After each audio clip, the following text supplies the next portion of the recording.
Hey there. Good morning, Indiana. Welcome to Who's Left This Week, the unapologetically progressive Sunday morning news and politics show for Indiana. My name is Scott Aaron Rogers. I am broadcasting from Bloomington. Got a great panel of returning guests here to join us this week. First, let me go ahead and do the shameless self-promotion. We could use a subscription over at progressiveindiana.net. That really helps us keep doing what we're doing here and helps us support an ecosystem of other Indiana progressive content creators. That is, again, progressiveindiana.net. All of our content is freely available. We do not believe in paywalls in the time of a political crisis, but, we do need your financial support to keep that thing going. Also, give us a follow over on social media at Progressive Indiana Network, spelled out all the way. Blue Sky and TikTok, the handle is PIN Indiana, and you can find me, of course, at Who's Left. The handle there is at who'sleft.us on Blue Sky, Instagram, and Threads. Just at Who's Left on all the rest. All right, I think that covers it. Again, could really use your support. Let us welcome in our guests today. First, coming back to the show is Hancock County Democratic Party co-chair and Navy vet Chuck Gill. Chuck, welcome back to the show. Hey, Scott. Thanks for having me on this morning. Always love having you around. Very, very thoughtful guy. And you know what? We've got one right up your alley later in the show when we talk about our state news. We've got a water story, and you're a water infrastructure guy. So I'm really interested to hear what you've got to say about that one. Yeah, that's going to be fun. All right. And also, back to the show. It's been entirely too long. There is autism advocate Jennifer David. Jennifer, welcome. Hi. Thanks for having me back. Jen, you've been putting out a bunch of content lately, putting articles out in the local paper down there in Clark County, writing on the Substack. You love to see it. I love it. I'm so happy because I finally found a way to get out some of that stuff in my head, and it's been awesome. So, yeah, I've been writing, sending stuff. They've been putting me in the guest column in the News and Tribune, which is out of Jeffersonville, down there by Louisville, and it's been great. I've gotten a lot of good feedback. We've got a story that first broke in the News and Tribune, I believe, later on in the show as well, that we'll talk about. Yeah, you sent that to me, and good to see. I've since seen it elsewhere, but you got that to me like straight away. Oh, yeah. That is in the Indiana section of the show, which will come in the back half. But first, we're going to start with our U.S. and world news. And, we're going to start in the same place we sort of left off last week. The biggest story this week is the ongoing federal occupation of Minnesota, essentially. Now, we're going to start with this from ABC News. So last Sunday, in the immediate aftermath of the incident, President Trump and then White House Press Secretary Caroline Leavitt began to distance themselves from the provocative statements made by top administration officials. Trump, in an interview with the Wall Street Journal on Sunday, notably declined to say whether he thought the agents involved in the Pretti shooting acted appropriately, and said his administration was reviewing everything and will come out with a determination. Leavitt told reporters that the shooting was being investigated by Homeland Security, the FBI, and Customs and Border Protection, which, of course, raises the question of whether this is a impartial investigation. But at least they're, making efforts to say that things will be looked at. Now, internally in the White House, there is a bit of a blame game erupting between members of the administration. So Homeland Security Secretary Kristi Noem is under fire for issuing misleading and incendiary information that claimed immigration agents killed an armed Minnesota protester, Pretti, on Saturday because he wanted to, quote, massacre them. Now, White House officials are blaming Customs and Border Patrol for furnishing inaccurate information, while others are targeting Stephen Miller, the White House Deputy Chief of Staff and top Trump advisor.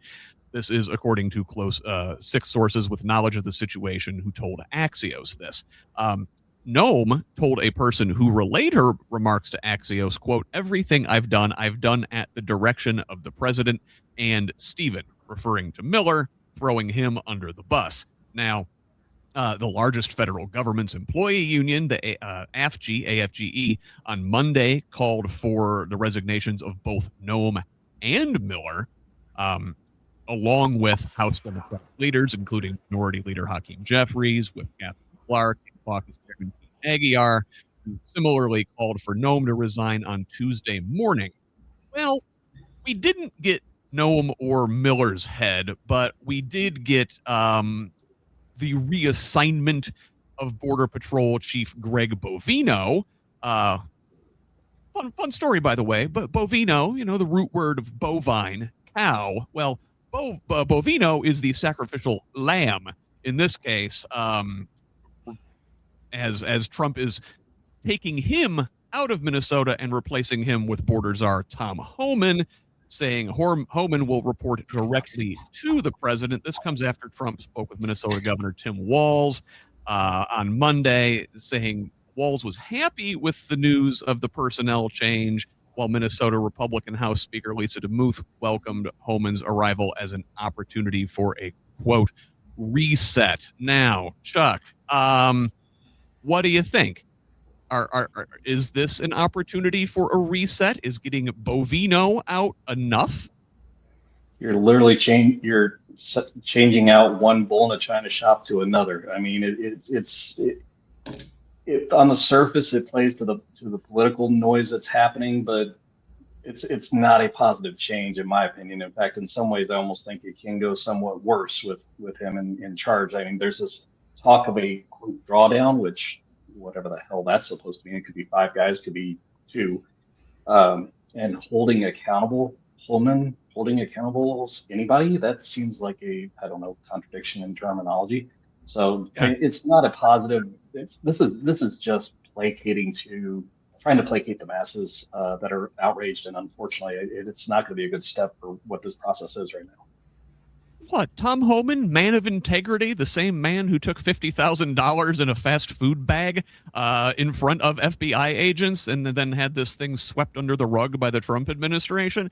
Jennifer, what do you think? I mean, is this genuine? Is this an actual opportunity to reset or not?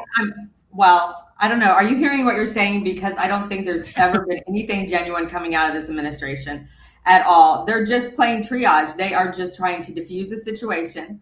Ice Barbie's not going to last long. She's probably going to end up being the first one that's going to get, take the fall.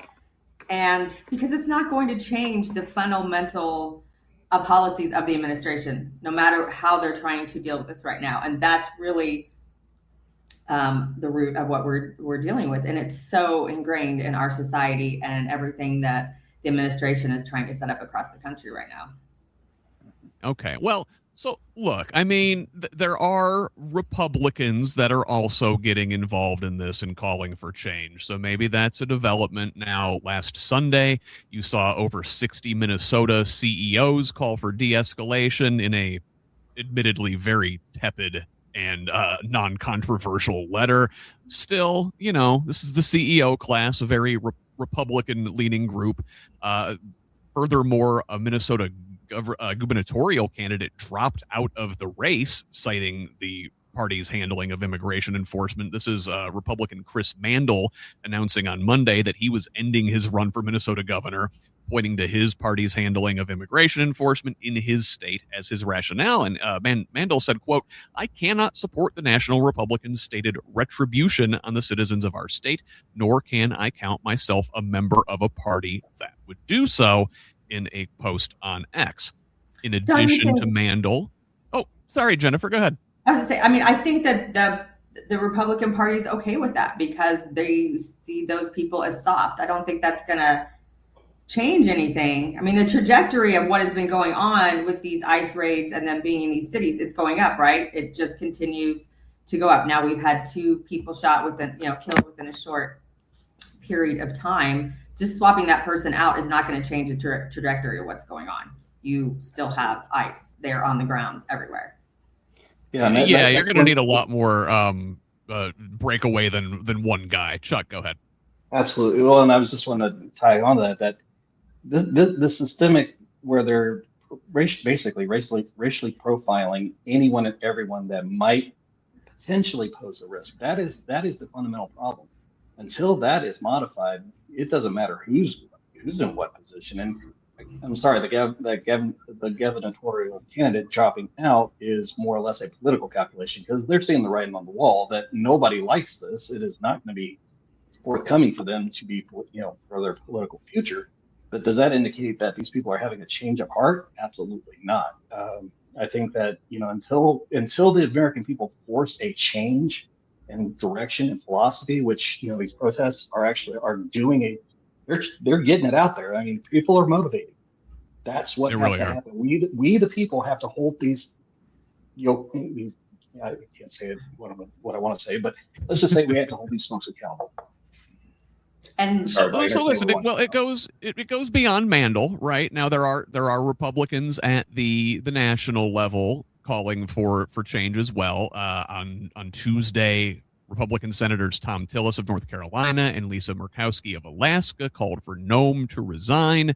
Tillis saying, quote, "I think what she's done in Minnesota should be disqualifying and she should be out of a job." Murkowski stopped short of demanding that Trump force out Noem, but did say she was disappointed in the DHS secretary. Now, the disappointment extends to other senators who are calling at least for an investigation into this shooting. Senators Bill Cassidy of Louisiana, Susan Collins of Maine, Mike Crapo of Idaho, John Curtis of Utah, and Jerry Moran of Kansas joined Murkowski and Tillis, saying there needs to be a thorough probe into the shooting. Senator Rand Paul of Kentucky, chair of the Senate Homeland Security Committee, called on the heads of ICE, CBP, and the U.S. Citizenship and Immigration Services to testify before his panel at an oversight hearing next month. Now, speaking of the ICE director, Todd Lyons, he had been ordered to appear in a federal judge's courtroom on Friday to explain why federal officials refused to hold a bond hearing for a detained immigrant, as U.S. District Court Chief Patrick Schiltz, a Bush appointee, mind you, had ordered, and to explain why ICE had repeatedly violated court orders in Minnesota over ICE actions. Now, the immigrant, Juan Hugo Tobe Robles, was released from custody in Texas on Tuesday, a day after Schiltz scheduled this hearing. But in a scathing court filing on Wednesday, I believe, Schiltz said, quote, "That does not end the court's concerns." Also writing, ICE has likely violated more court orders in January 2026 than some federal agencies have violated in their entire existence, attaching an appendix to his filing identifying nearly 100 such violations. Now, the DOJ did open a civil rights probe into Pretti's shooting on Friday. And, sticking on the theme of Republican pushback, it was very interesting to see the NRA attack Trump after he says Pretti should not have had a gun. Now, on Tuesday, when asked if he agreed with some officials who described Pretti as a domestic terrorist, Trump replied that he hadn't heard that, but certainly shouldn't have been carrying a gun. The NRA said they believe unequivocally that all law-abiding citizens have a right to keep and bear arms anywhere they have a legal right to be. This coming after the NRA slammed a Justice Department official appointed by the Trump administration who weighed in on the shooting just hours as it had happened, writing, "If you approach law enforcement with a gun, there is a high likelihood they will be legally justified in shooting you. Don't do it." To which the NRA replied directly to that post, calling that sentiment dangerous and wrong. So I don't know, Chuck, if the politicians are only, giving performative resistance, what do you think about the NRA coming out and standing up to this administration, who has been very, very pro-gun? There's something to the effect of probably why the weather is the way it is, like hell froze over, apparently. To see the NRA to actually make a response saying, "Hey, wait a minute, you're actually wrong on this," was to me astounding. Do I fault legal gun owners? No, not at all. And Alex was not out there to harm anybody. He was, if anything, his instincts of the nurse were the prime thing of it. So this whole classification of that he was out to harm and massacre and do all these things, I mean, that was all bull because they needed to justify the killing and they needed to find cover. And that was the whole thing of it. The point, and again, as a veteran, this drives me absolutely nuts because I serve to protect all of our rights, even the ones I don't necessarily hold to as something that I would do myself. But you know what? It's not my opinion that matters. They are rights we have, and everyone should have those rights to use it. Nobody should be deprived of the rights, period. And the fact that, if you have a weapon, you're more prone to get shot. Square that off for me, because that doesn't make a bloody bit of sense. I mean, this is a constitution. We have constitutional carry here in Indiana, and how many people walk around with weapons all the time, and yet they're not getting shot? So, again, you make it make sense, and it doesn't. Yeah, and well, Jennifer, the NRA especially, they're awfully quiet when this happens to like a black kid, but now it's which happens all the time, right? And frankly, this is the public outcry in reaction to Renee Good and Alex Pretti's shooting. Where was this when this happens all the time in communities of color, right? So I don't know. Did it take a couple white people getting shot to wake folks up? What's going on, Jennifer? Well, no, because this is not the first time as far as like Renee Good, this isn't the first time a white woman has been killed like this under the Trump administration. It happened last time he was in office. This is the first time, two white people closely together. So that's going to make more of an impact and a lasting impact on, I think, people, as well as everything else that is going on in the country at the same time. So it's just so much.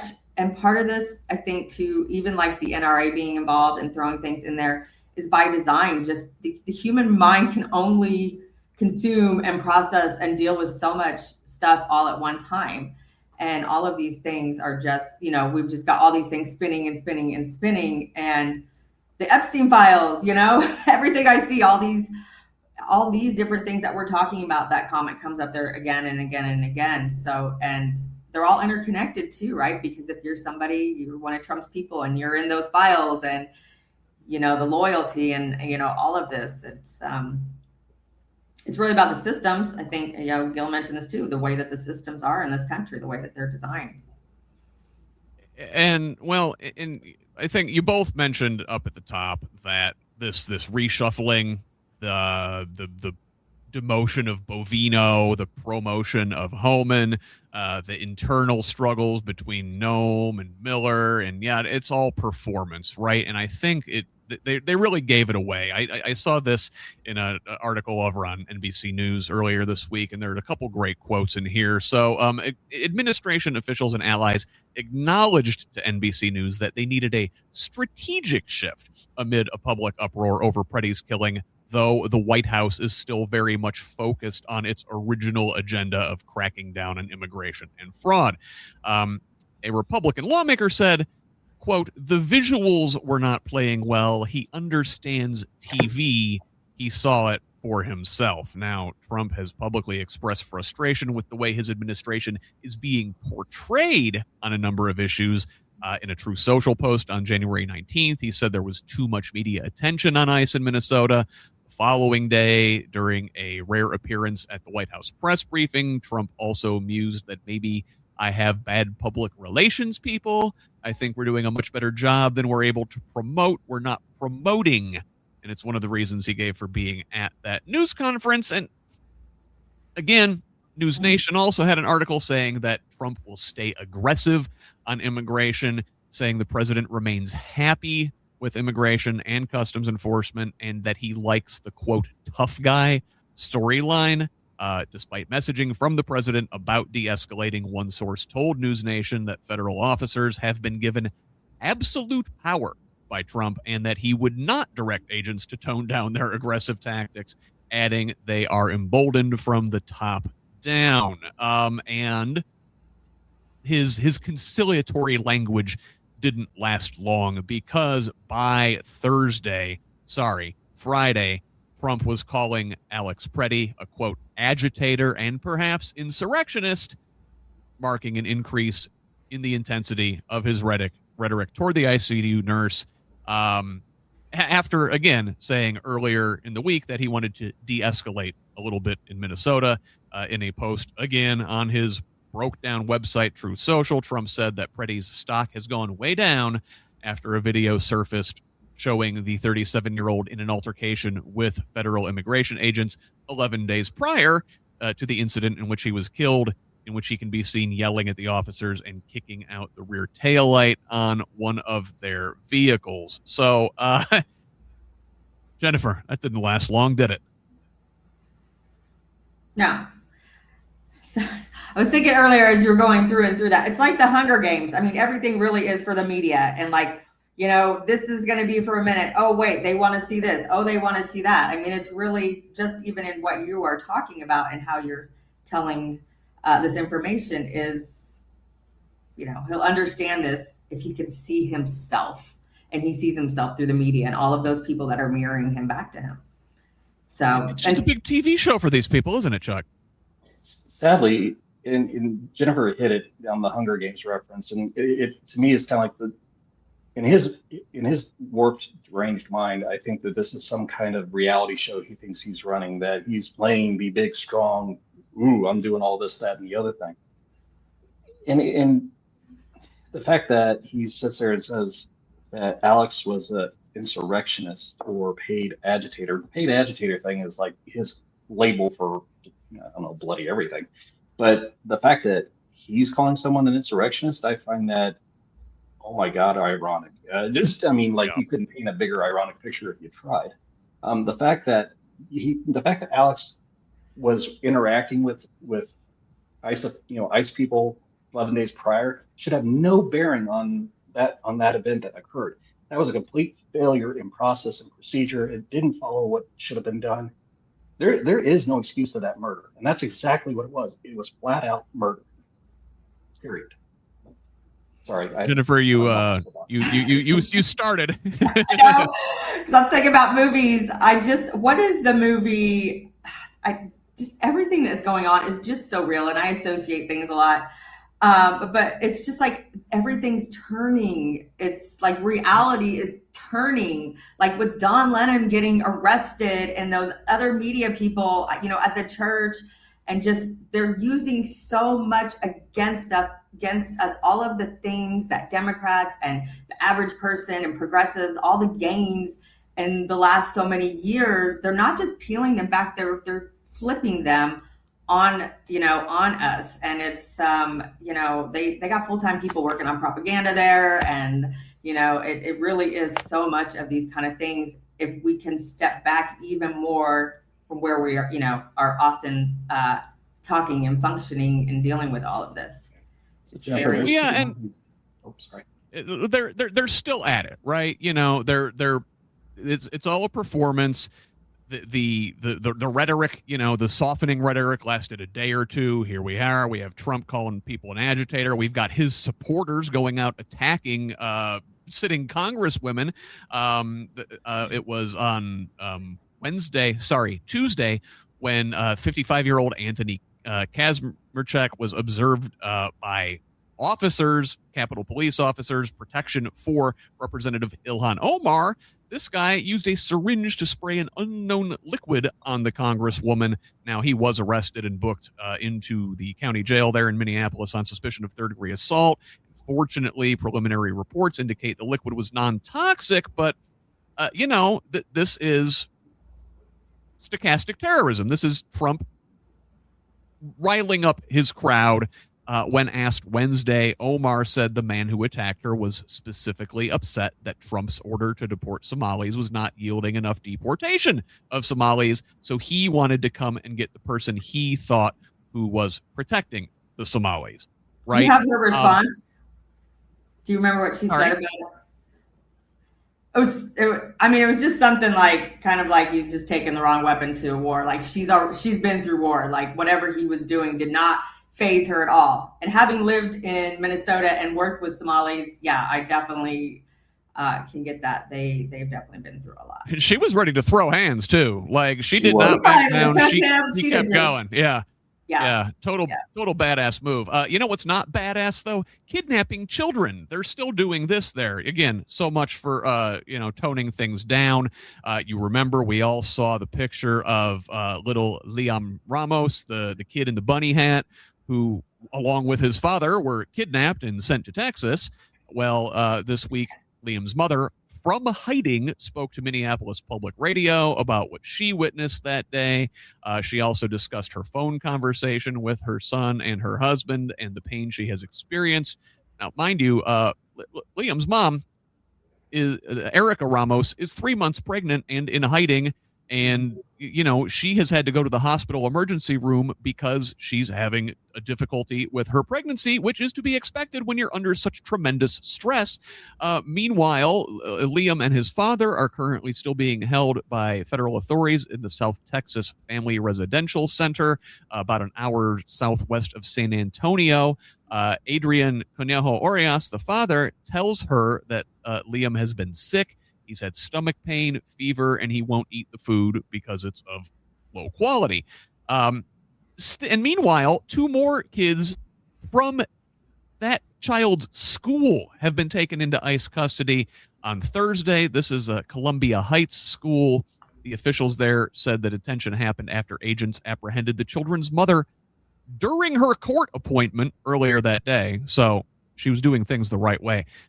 At least 6 children from Columbia Heights School District have been taken into ICE custody this month. Now, fortunately, in a scathing ruling, a federal judge ordered the release of Liam Ramos and his father, Judge Fred Biery of the Federal District Court for the Western District of Texas, ruling that the detention was unconstitutional because they're both asylum seekers, right? They did it the right way. For all the folks who say, oh, we want legal immigration, where are they now?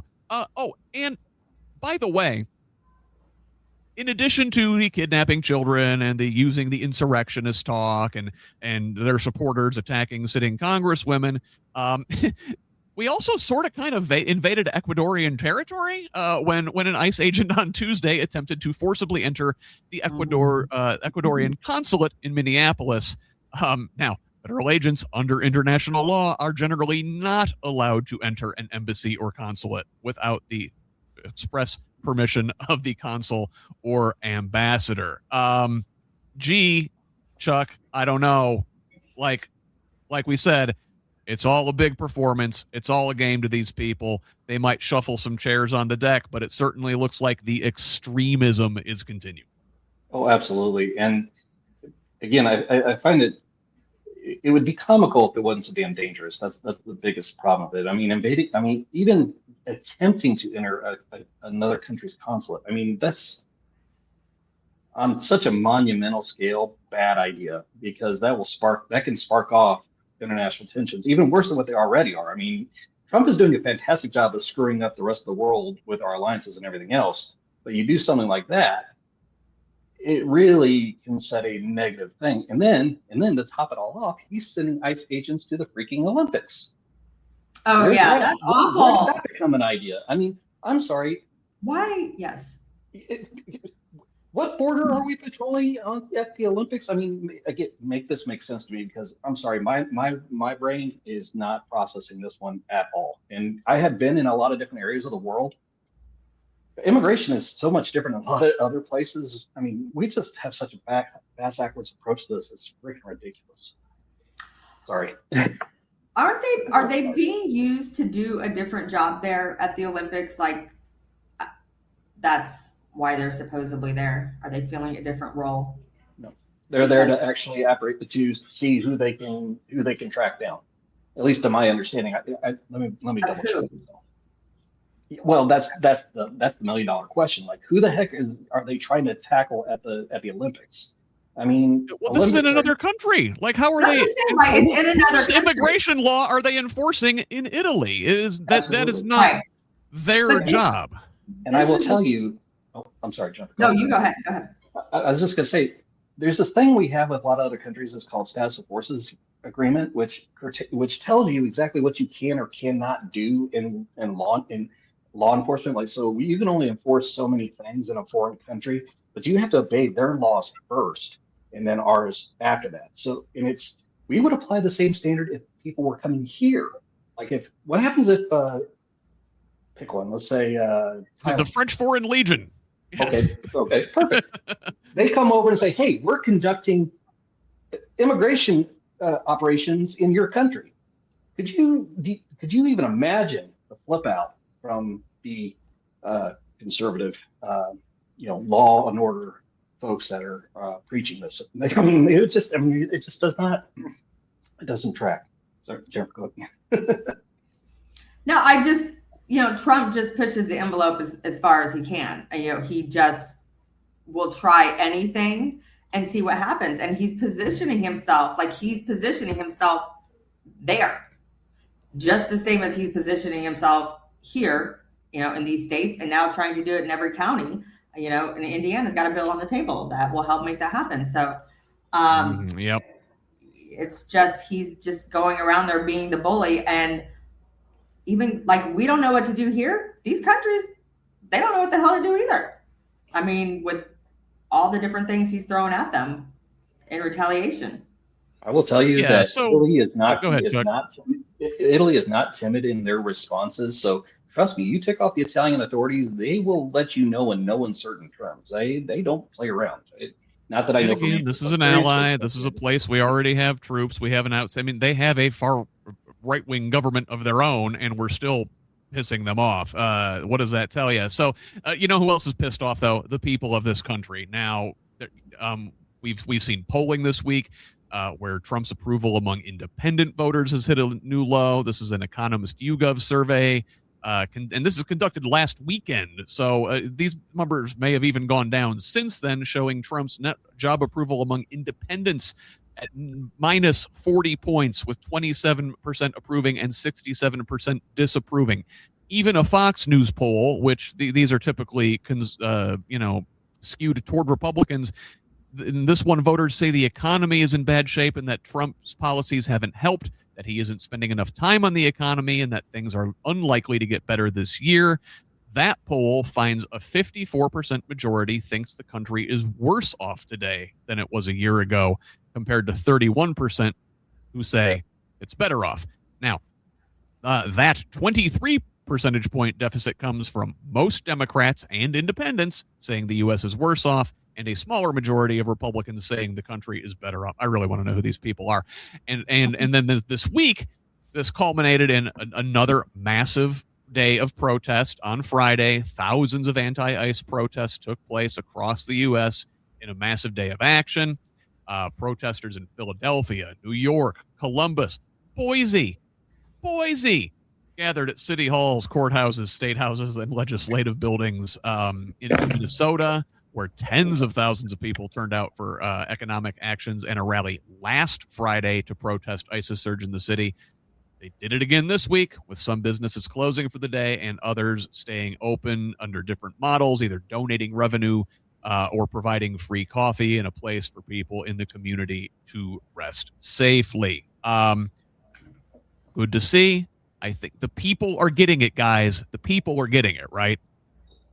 I would believe so. And I want to go back to something that Jennifer said a little earlier about the movies and how reality is kind of flipping on its head. And the two movies that ran across my mind were V for Vendetta and Civil War, which was a more recent movie. Those two are kind of, and hopefully the second one doesn't happen any more than the base idea. But the people standing up for themselves is what is absolutely key. I mean, when did it become okay to kidnap kids? I mean, when did that become something that the United States said was okay? Confining kids is what, I hate to say it, the Taliban would do, or ISIS, those kind of things. But that's what happened in the first administration, and people knew that, and they continued to vote for him. Right, and for some reason that becomes there's some calculus or some kind of crazy thing of saying it's okay to treat these people who are foreign any way we wish to. What happened to just basic human civility? To treat us as human beings instead of objects. And I think that dehumanization is one of those things we really have to fight, on the left, of saying we see people as humans first. All the rest of it doesn't matter at all. And we need to get back to that. As a country, we need to get back to that. And I think part of that is what we're talking about here is the children, because if we're a society that can accept that, and the Trump administration is purposely doing this, because if they're able to show, oh, this situation is so bad, these people are so bad that we have to go into schools and we have to, take 5-year-old children. And if we can accept that, then they can continue to get away with that. Well, and here's the funny part that I wanted. You just hit on something that I wanted to point out with the kids, right? Supposedly now the Republicans are all big about pro-life, right? Oh, square that up, make that make sense, because they care about the kids before they're born. Sometimes, maybe, possibly, but they don't give a flying rip after they're out. So again, it's the dichotomy of not they don't care about the process afterwards, because they take away all these things that help people actually live their lives. Childcare. I mean, sorry, I'm going to go off on tangents. I got to keep centered. Well, I mean, at the same time, the policies and things that they're putting in place, especially in Indiana, the children that they do care about, they're the white Christian children, right? Because the programs that they're bringing into the schools that are getting the money, the schools that are being protected, those are not the schools that are having children taken from them. So listen, we get it, right? The people get it. We're protesting. We're out in the streets. The phrase abolish ICE is above water now. It is the moderate position. Most people in America disapprove of ICE. Well, you know who still doesn't get it? Congressional Democrats. So the Senate passed a funding deal on Friday. This is from Yahoo Finance. This deal requires the House approval, which, we're in the midst of a small government shutdown here over the weekend until the House gets back into session Monday to ratify this thing. But in a bipartisan vote of 71-29 Friday evening, an agreement between Senate Democrats and the White House to push off a decision on funding the Department of Homeland Security for 2 weeks and approve 5 other spending bills went through. Now, this current state of play means, like I said, we're in a partial government shutdown.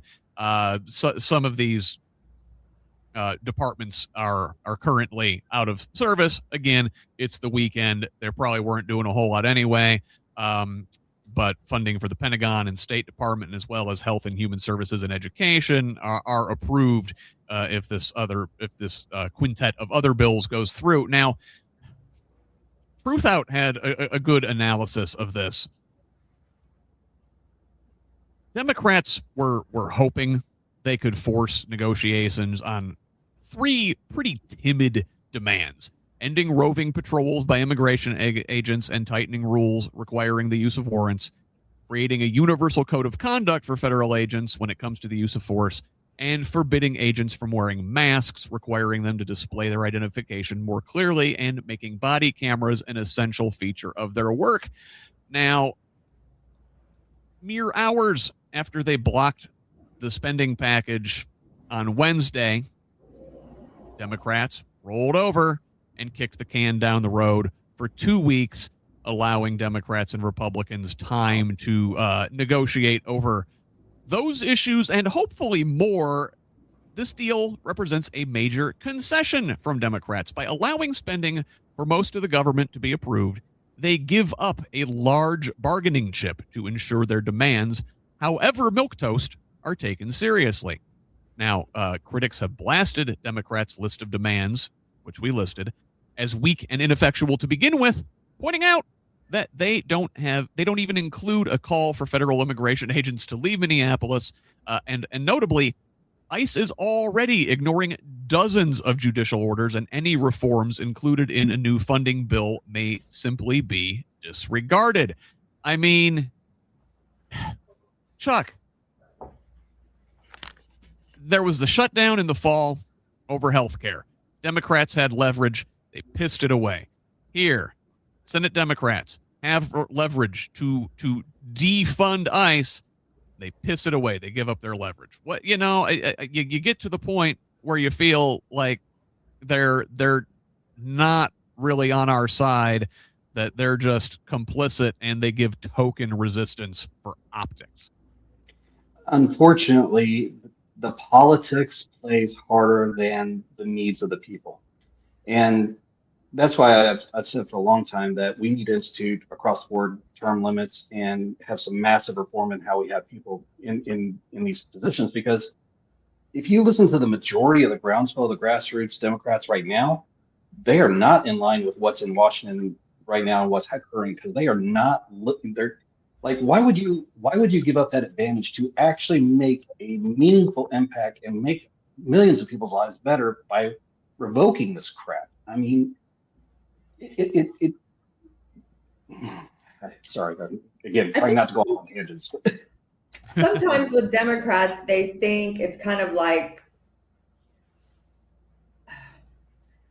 if I let this little thing go, it's going to allow me to help people more this way, and deluding themselves that you have to start somewhere. You can't, you get in office, a lot of people run for very good reasons. They get into it. They want to stay there, and staying there involves a lot of times sacrificing your morality to stay there. And a lot of times deluding yourself into thinking, okay, well, this is the bigger piece here, and this is what we're going for. And the Democrats don't have a lot to stand on right now because they gave in last time. And that was a very long time that, we fought. And everybody, a lot of us were very upset, especially progressives. And so, I mean, they just really don't have a lot to stand on top of the fact that our party is so divided as well. It's divided between folks that want to draw a line in the sand, and folks who are like, well, burying their head in the maybe sand. If we just compromise with the far right this time, we can live to fight another day. We've been doing that and compromising with the far right for like 50 years, and it has gotten us exactly where we are now. We should have drawn a line in the sand way back there, and we haven't. That's part of how I think a lot of Democrats continue to run their campaigns too, right? There's some candidates, all I hear them talking about is Republicans. It's like, what the hell? What ticket are you running on?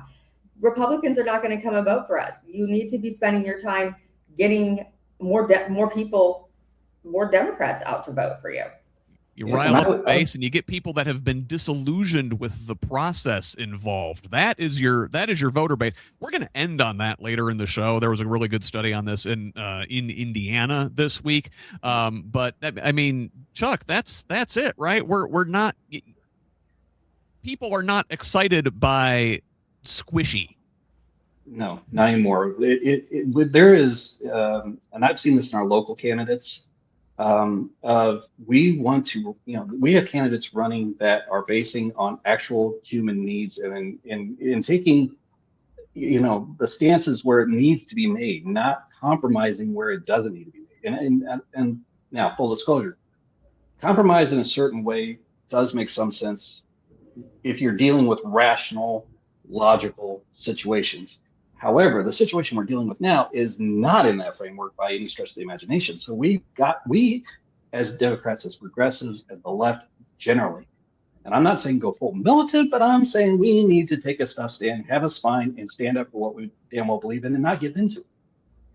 Yeah, damn right. So I guess let's put a bow on this Minneapolis story and this ICE stuff by noting that on Saturday a federal judge said she will not stop the enforcement surge in Minnesota. This is Judge Catherine Menendez denying a preliminary injunction in a suit which we talked about last week, filed by Minnesota State Attorney General Keith Ellison and the mayors of Minneapolis and St. Paul.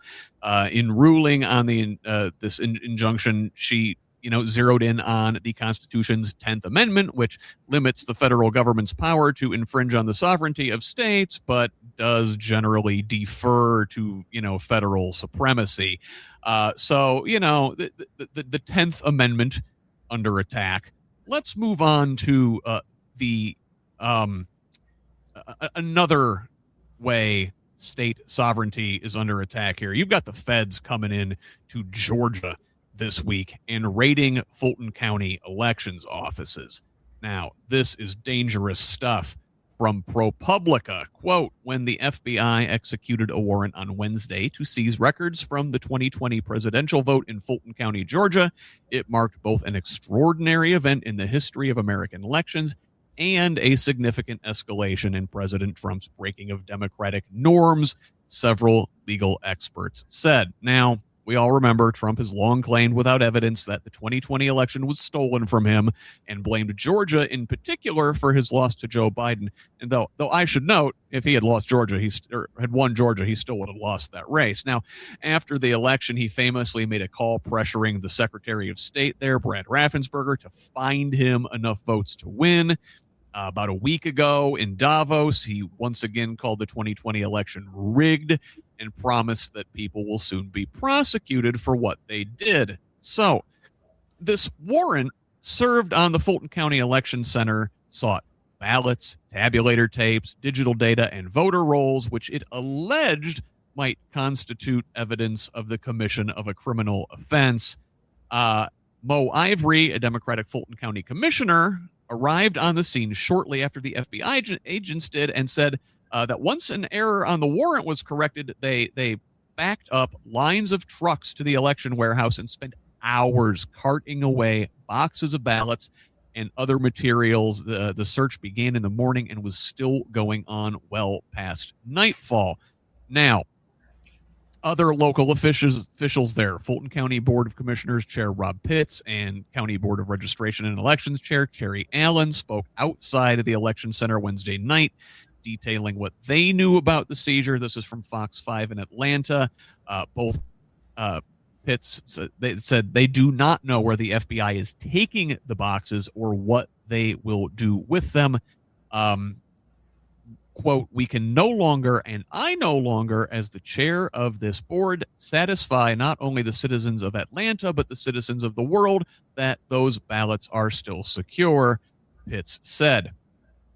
So these ballots have been sealed under a court order in a civil trial, and Commissioner Marvin Arrington said one of the primary concerns now is that they are being seized is what will happen to them once they are out of Fulton County's custody. So this raid may have been illegal, according to Democracy Docket, and they warn that the 2020 election isn't the real target. It's the 2026 election that is the target.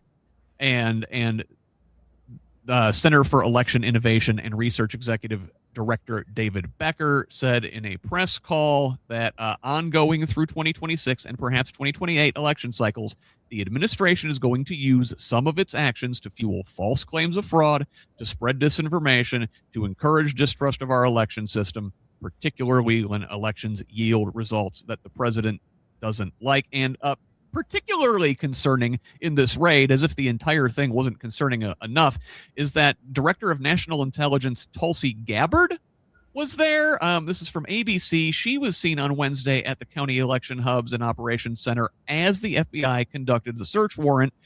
Now, Alexa Henning, the DNI's deputy chief of staff, claimed in a post on X Friday morning that intelligence has found that foreign actors are developing more and more sophisticated cyber capabilities that target critical infrastructure, which reinforces the need for ODNI to ensure that these efforts do not impact the election process. So a lot there, Chuck, but I mean, it sounds like these ballots are now out of the hands of local election officials and under possession of Kash Patel's FBI.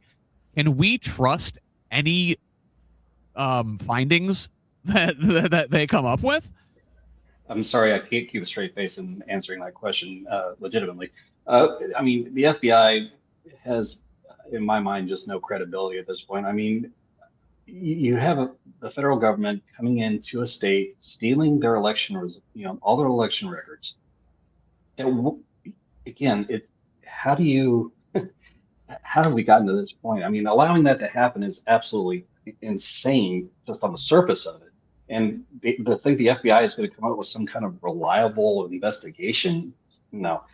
But then the other part of it with Tulsi Gabbard being there, I think this sets up more or less a kind of QAnon type of thought process moving into the future and lending credence to all these wild, weird conspiracy theories that are going to grow. And these are just they're just fertilizing the field with as much bull as they can spread. It's just this. I mean, it'd be like the same thing if they came into Hancock County and stole our records. The whole county would be up in arms over it, and rightly so. And so what are they going to do? They're going to come in there and they're going to say, we found evidence of fraud, right? We found that Nicolas Maduro was flipping votes or something using Marjorie Taylor Greene Jewish space lasers, right? Like, what are they going to come up with? What are they going to say? And then Jennifer, like, what does that mean for 2026? What does that mean for 2028? Well, I think what it means is what it means to Trump. He just can't let it go. He cannot have the world thinking that he lost that election, and he's stuck on it. And I think that's really all he wants. He just wants to prove everybody what he thinks that he won, and he can't move on for it. The pictures of Tulsi Gabbard, I think I saw one online. She was like hiding behind a wall or something. She had her hat real low and everything. I mean, her being there, one, it shows the world, oh, this is something important. It's undercover, it's again all that performative stuff. So I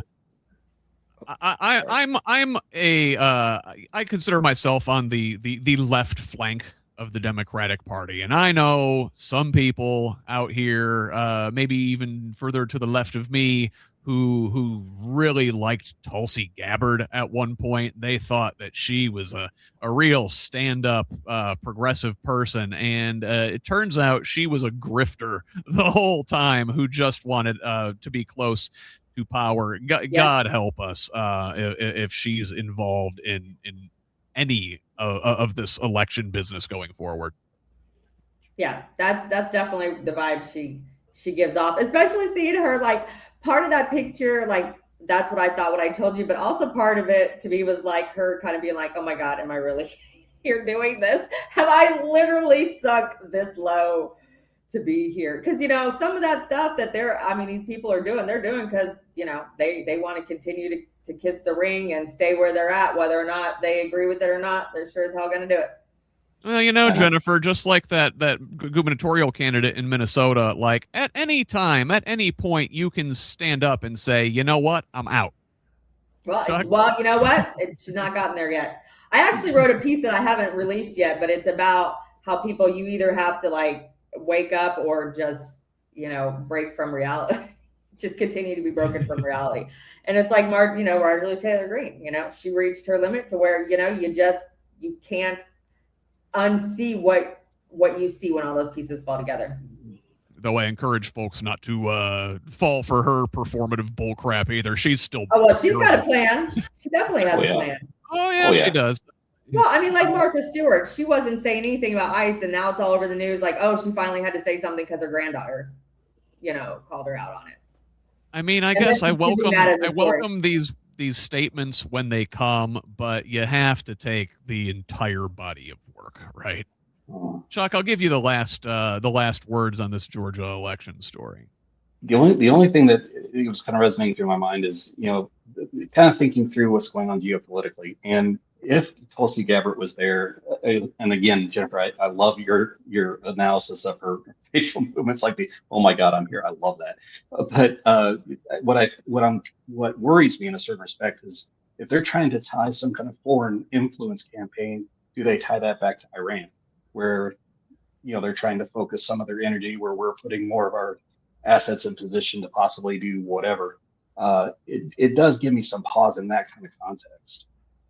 It's crazy, Chuck, that we're just like living in such crazy times, everything everywhere all at once that you just mentioned in passing the buildup of in the Persian Gulf and potential war with Iran. And we're That's it. That's all we're going to talk about it today. This should be the top story in any normal time, but we have to talk about the complete erosion of the constitutional order. We talked about the 10th Amendment, separation of powers, and the things left to the states.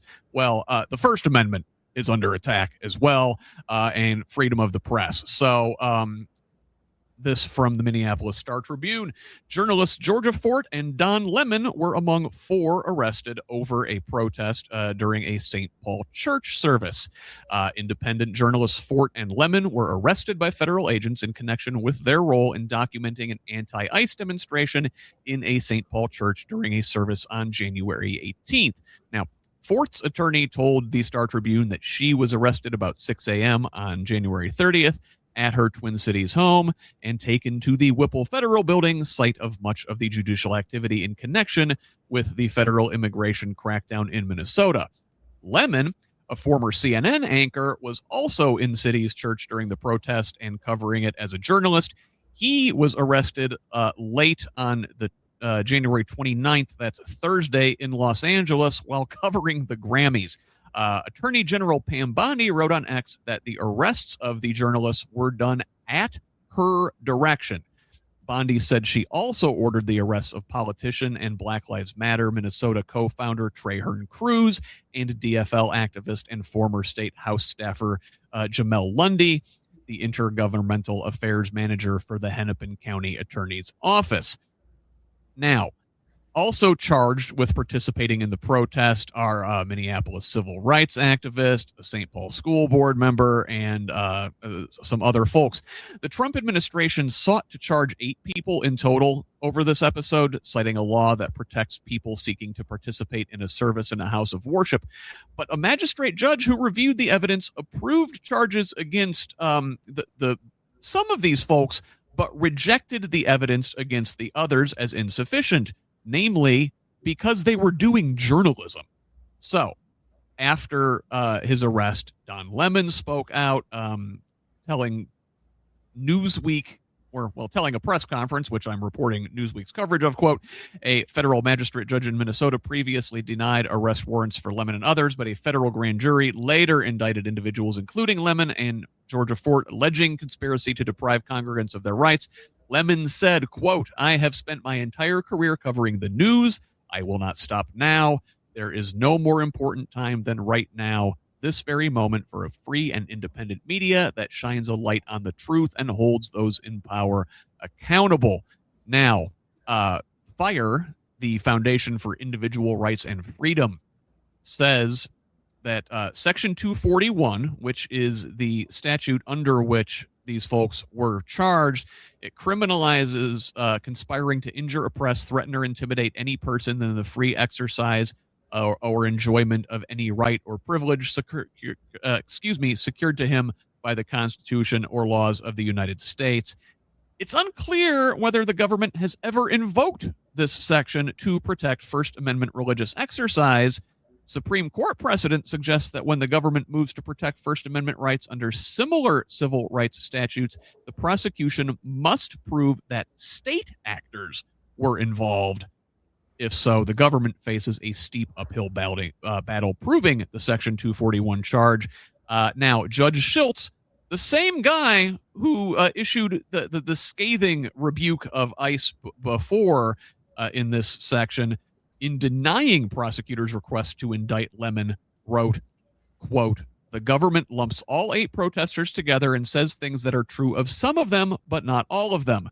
2 of the 5 protesters were not protesters at all. Instead, they were a journalist and his producer. There is no evidence that those 2 engaged in any criminal behavior or conspired to do so. Chuck, arresting journalists for doing journalism, very, very concerning, to say the least. Absolutely. Again, it's a constant assault. I mean, they're literally shredding every basic right that exists at this point. And the only in the fact that, I mean, Don Lemon has been a professional reporter for longer than most of us remember for the most part. Now he does it bloody well. I think it's kind of curious though that if this had not been shall we say, a certain religious institution of widespread resort, would the reaction have been the same? And I kind of find myself questioning, probably not. The fact that, again, that the arrest even occurred, or even that they're trying to lump everybody together, it makes absolutely zero sense. And again, that's why it is important. And I agree 110%. Independent journalism is absolutely what has to happen. I mean, the big network people, I'm sorry, they're having to obey their corporate masters, for lack of better terminology, and they're not going to report it as cleanly and as clearly as what independent reporters will. So, we need to keep that going. We need to protect these folks. And honestly, I think it's going to fall flat on its face, in the grand scheme of this. I think it is going to backfire huge. Well, but Jennifer, this thing may backfire, right? And I'm sure Fort and Lemon will probably be unscathed criminally. However, this chills other journalists, right? Especially independent journalists like Don Lemon. Has a long career and many years at CNN under a nice salary, behind him. Independent journalists may be scared to do their jobs because they can't afford the legal process, right? Well, I think it's Don Lemon, right? So he can be used as an example. I don't know. I don't think it's just going to go away because, Trump is always trying something new, right? His administration is trying to see what they can push. So I think that they'll push this and see where they can take it to. And I'm sure Nicki Minaj is out there having a good old time. She's cheering this whole thing on, their personal thing. So, I mean, and the administration is just that bad to do something like that. But, I mean, I think because it is something that has not really been used to prosecute people, and being somebody of, the status of Don Lemon, that I don't think it's just going to just go away. No, well, like you said, it may not. He'll be able to weather that storm, at least financially, yes, in terms of paying his attorneys. But independent journalists may just not cover controversial stories like this for fear of their legal exposure and going into bankruptcy trying to defend themselves. Which is why I think for the Trump administration, it is important for them to try to see where they can take this to because then you have an example, right? If they can do this to somebody of this stature, right, then I'm not even going to go there and try it. So I think it's going to become a battle cry, though. I'm sorry, Jen. I think it's going to be a battle cry for the folks to stand up even harder. Honestly, when it comes right down to it, I don't think it's going to chill anybody. I think it's going to say, oh, hell no, you're not stopping me from doing this job, because it is a constitutional right, and I'll be damned if it's going anywhere. At least my 2 cents. Yeah. So a couple more things I wanted to cover before we turn the corner and get to our Indiana stories this week. President Trump did nominate a new gentleman to be the chair of the Federal Reserve. This is from PBS. Trump announced on Friday that he would nominate Kevin Warsh to be the next chair of the Federal Reserve, an independent agency that has been under pressure from the president to lower interest rates for the last year. If confirmed, Warsh would succeed Fed Chair Jerome Powell, who, mind you, Trump himself appointed during his first term and who has now incurred the president's wrath for not heeding his demands. Powell's term expires in May. Warsh served on the Fed Board of Governors from 2006 through 2011, where he had an opportunity to help shape the economy during one of its greatest periods of turmoil, during the Great Recession. So CNBC reports that Warsh emerged from his first term as a Fed critic. He warned that large-scale asset purchases and near-zero benchmark interest rates ran the risk of distorting markets and undermining long-term price stability. While supporting earlier efforts, Warsh voted against the second round of quantitative easing. Bond purchases, stuff that gets way over my head. But, the thing is that if Trump thinks Warsh will be able to just push through these aggressive rate cuts, he might be in for an unpleasant surprise. Multiple voting members on the Federal Open Market Committee have expressed resistance to cutting further until there's more evidence that inflation is definitely moving toward the central bank's 2% inflation goal. We've been running consistently higher than that for some time now. Both Democrats and Republicans have largely praised this move, thinking of Warsh as an independent figure. We'll see what kind of deal he made with Daddy to be nominated as the new Fed chair. But largely, he has seemed to be independent. My first thought is it's pronounced wash. I kid, but Chuck, do you have thoughts on this Warsh fellow? I'm sorry, I got to recover past that joke. That was a great plug. I love that. Honestly, again, it's more of the same, putting in sycophants where they don't need to be placed. I mean, the Fed is supposed to be independent. And I think Jerome Powell has definitely set that stage. He set that bar pretty high, and I've got nothing but mad respect for him for standing his ground and doing his work as he should. This guy, no, he's going to do whatever he's told.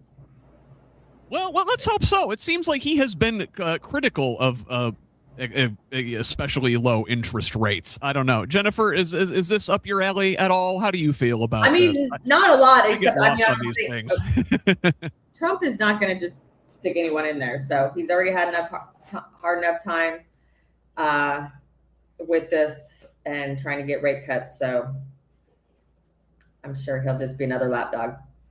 We will keep an eye on it. Now, one thing that we've been keeping an eye on for some time is this whole business with the Epstein files. Now, on Friday, we got a huge dump from NBC. The new document dump dwarfed the two earlier Epstein file releases, including more than 3.5 million pages, 2,000 videos, and 180,000 images.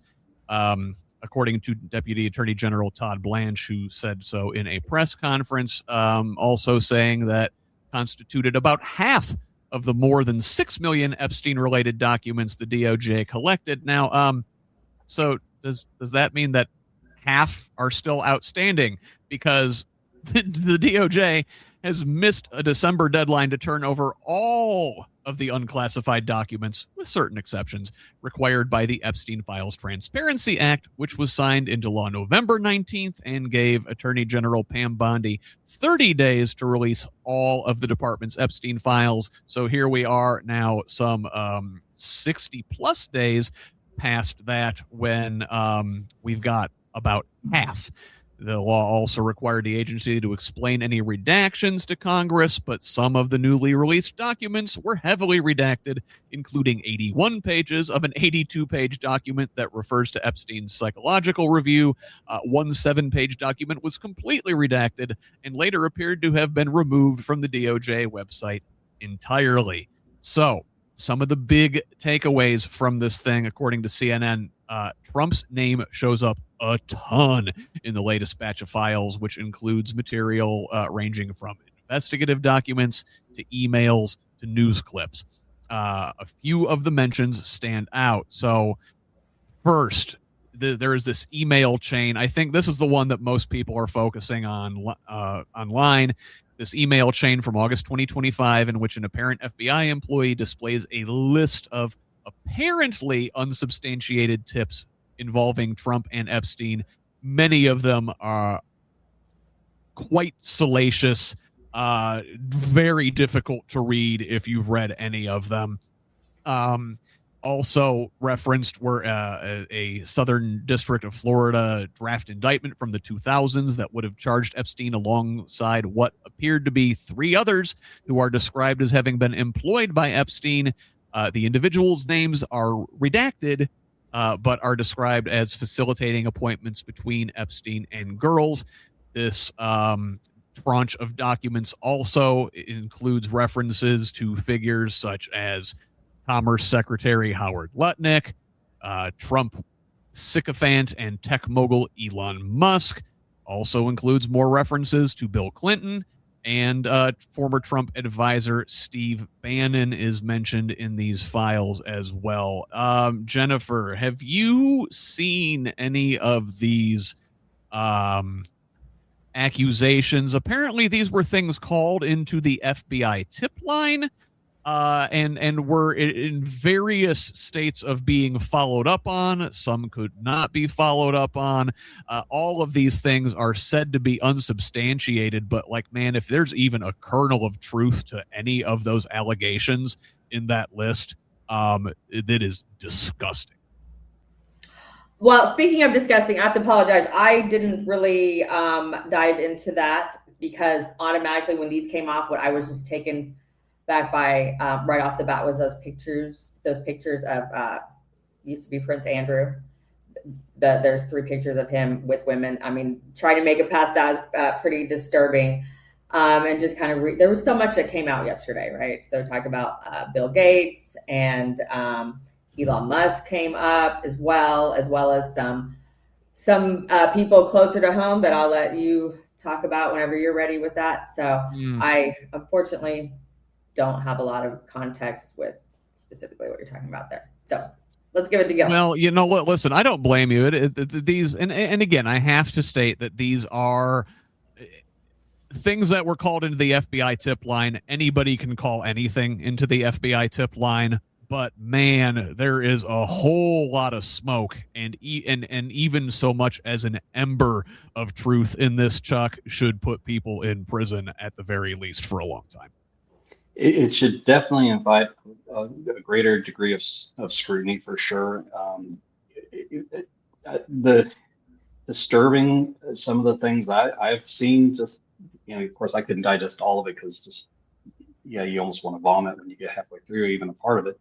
But it's just, yeah, that anybody involved in it, it doesn't matter what their affiliation is or what their current position is. If they're involved in that and proven to, you know, again, guilty beyond, you know, guilty as charged, then they should be dealt with accordingly, as according to law, and it should apply universally without question. The one thing is, when I was preparing for today, you know, I was looking at more stuff about the files and you know, putting Epstein files in there. And the really sad thing that comes up is our government websites. The amount of information in our government website, like the files and all of this, is massive. It's just massive. And we're not even going to, you know, hear most of it at all. It's, you know, all redacted. But the thing is we are talking about all these different people, and there's more and more people, and they're all people of money and power. That is how much of a web the systems and the power and the money are tied to this country. It really goes to show, if you've got enough financial wherewithal, you can get away with anything, including the sickest shit you can imagine. Yeah, and the redaction, the lack of the fact that they didn't adhere to the proper protocols for redactions. I mean, some of the victims that were named that shouldn't have been named. There was, you know, pictures that were not. I mean, this was. I mean, a kindergartner could have done probably better than half these schmucks that were doing this stuff. I swear. Yeah, and I want to say there was a group of, you know, like 20 survivors that, you know, said afterwards that they were, you know, still very concerned that number one, about the redactions and people's names being exposed, but also, again, where are the other half of these files? What's in these other nearly 3 million documents that we're not getting? So let us move on. Let's turn the corner. We're a little bit behind schedule, but just big news week again this week. You know, drinking from the fire hose here. But let us have a little sip of Indiana news. Well, we'll start at the crossroads here of Indiana stories and national stories. And there's a couple things I wanted to flag here. So first of all, President Trump signed an executive order on Friday confirming plans for an IndyCar race around the National Mall. So previously, Transportation Secretary Sean Duffy posted an AI-generated video. This is last week depicting such a race, and Trump shared the video and expressed support for the idea, wanting it as part of celebrations for the country's 250th birthday. Well, Friday, Trump signed this order confirming plans for the race, calling it the Freedom 250, and he is instructing the city's mayor, Muriel Bowser, a Democrat, to work with his administration on putting the race together. Roger Penske, the IndyCar owner, was there at this signing ceremony. Penske was previously awarded the Presidential Medal of Freedom by Trump in 2019. Penske, a very prominent figure in Indiana here with his association with the IndyCar series. Also, in the intersection of Indiana and national news, the FBI, we found out, searched 2 IU biology labs last month. Oh, sorry. No, it was December. It's February now. The FBI searched 2 labs. One of them employed a Chinese researcher who faced smuggling charges for bringing plasmid DNA from E. coli into the country. The laboratories belong to Professors Roger Innes and Xindong Wang, both microbiologists who work with bacteria. Innes also employed postdoctoral fellow Yu Huang Xiang, who the FBI arrested in November. Now, DNA of E. coli plasmids is generally harmless and commonly researched in labs. One biology graduate student knowledgeable of the searches told Indiana Public Media that they often send and receive plasmids from out of the country. Sounds like it's not a big deal, but it's being made a big deal out of as, Trump and his administration ramp up this anti-China rhetoric. Finally, a story about Indiana hospitals nearing a financial cliff as pressures mount in response to Trump's One Big Beautiful Bill Act passed last summer. The Indiana Hospital Association calling on local and federal lawmakers to help address the mounting pressure that hospitals across the Hoosier State continue to experience amid Medicaid cuts and other systemic issues.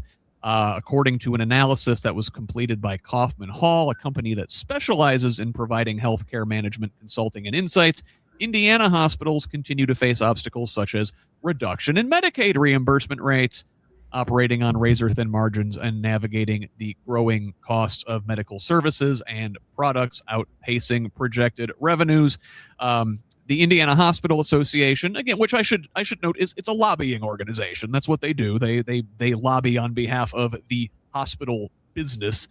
They urge lawmakers to to consider the following changes to ease the burden on healthcare providers and hospitals across the state, including modernizing Medicaid reimbursement rates, reducing administrative burdens and insurer-imposed delays and denials, ensuring hospitals can continue providing essential services, particularly in rural areas, and supporting financial stability to prevent hospital closures and surface reductions. I will note that they didn't mention anything about tackling administrative bloat, but that's neither here nor there. Chuck, which of those stories piques your attention this week? I guess the first one that jumped out at me, the race, where Trump is trying to set an IndyCar race. And I'm just curious in that article of understanding, like, where's this funding coming from? Apparently we can find funding for his UFC fights and for a race car track around the National Mall, yet we can't find money for healthcare and the thousands of other things that need to be. Right, there you go. Connect the two stories together, like we got money for an auto circuit in the middle of the nation's capital, but we're slashing Medicaid reimbursements rates, which leads to things like rural hospitals closing their OB department, which was referenced in that article. Jennifer, thoughts? I mean, this is something we've been talking about in Indiana for a while, and this is also one of the subjects that the Rural Summit has really talked about and spent a lot of time this last summer, is the closing of these rural hospitals. And it's not a mistake. It's not like, oh, we're running out of money, or it's really by design, in closing up those hospitals that are rural. They're further out. They've got people further out, spread out, cost more money to deal with them. Also, some of that rural land is really wanted for some of these solar farms that they're wanting to help fund some of these businesses that are getting a lot of these tax breaks. So I think it's all by design. I really think a lot of this also has to do with building local economies for the businesses that are really controlling a lot of what's going on in Indiana. Well, supporting hospitals would be good for local economies, right? Supporting hospitals, supporting schools. I think that I talked about this with Nate Stout earlier this week when he was on a live recording of the Who's Left podcast. We were talking about how, rural hospitals and rural schools are economic engines of their community. And if you do things like hire teachers and hire janitors and hire hospital workers, those folks take that money and they spend it directly back into their local economies. It props up the whole thing. We're cutting out the bottom of our communities by these cuts. I want to say yes, you would think that, but it costs the government a lot more money. It's the same thing with schools, right? When they're trying to make the schools consolidate instead of having small schools in different areas, because rural areas are quite spread out. That's why they're rural. And so this is something that's happened over Indiana, even though these schools are the heart of the communities, exactly, what you're talking about. But you consolidate the schools where you want people to live, you consolidate the healthcare that they need to have access to. It costs less money for the government to manage those things when they're closer together too. Yeah, certainly. But like that, the problem is that we look at these things as businesses and things that cost money instead of investments into our community, as potential profits, right? I want to move on to what's going on in the State House this week, and I should point out that yesterday I had Mad Voters Director of Advocacy Katie Rector on for an hour. We did a review of this past week at the Indiana State House, talked about a lot of the bills that they are tracking. We'll talk about a couple of those here in this segment and a couple ones that we didn't talk about. That one is available on Progressive Indiana Network for you to watch if you missed it yesterday. So, but moving into the State House here for our purposes, Jennifer, I referenced this one earlier in the show. So, Republican Ed Clear of House District 72 down in your neck of the woods there. He's in New Albany. Mm-hmm. He announced he is leaving the Republican Party and will run for mayor of New Albany in next year's municipal elections as an independent. Yeah. Clear said, quote, "There are many good Republicans, but the Republican Party has lost its way and I can no longer be a part of it." Clear broke with the party on several issues, including redistricting, syringe exchange programs, transgender rights, and partisan school board elections.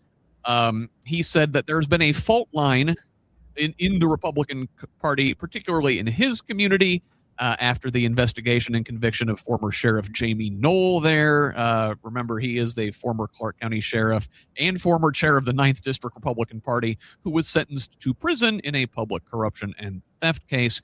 Claire said he and others in the party who were strongly opposed to Knoll and his influence were in one group, and those who were under the influence of Knoll and did his bidding were in the other group. A lot of those folks are still around, I imagine.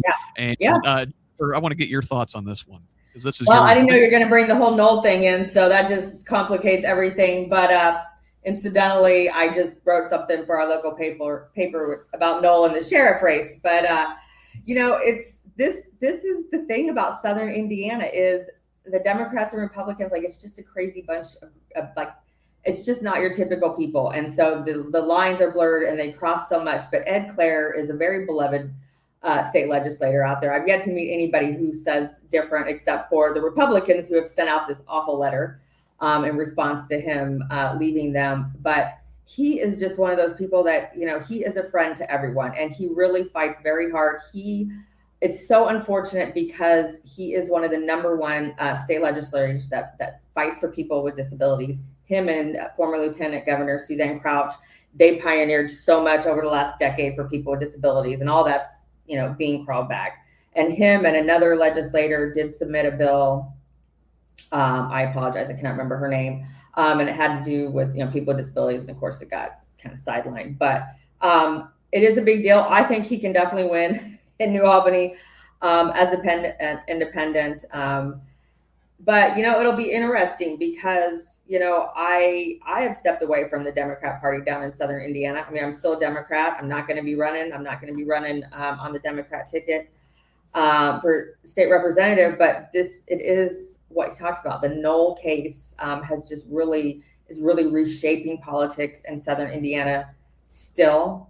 And so I've looked at a lot of the comments and the marks with the announcement of him leaving, and he has a ton of support. And so he is just one of those people that does stand out to people that people are able to look at and see. So I'm anxious to see kind of what happens down here in Southern Indiana, because we're still pushing really hard to get people on the ballot this last week here.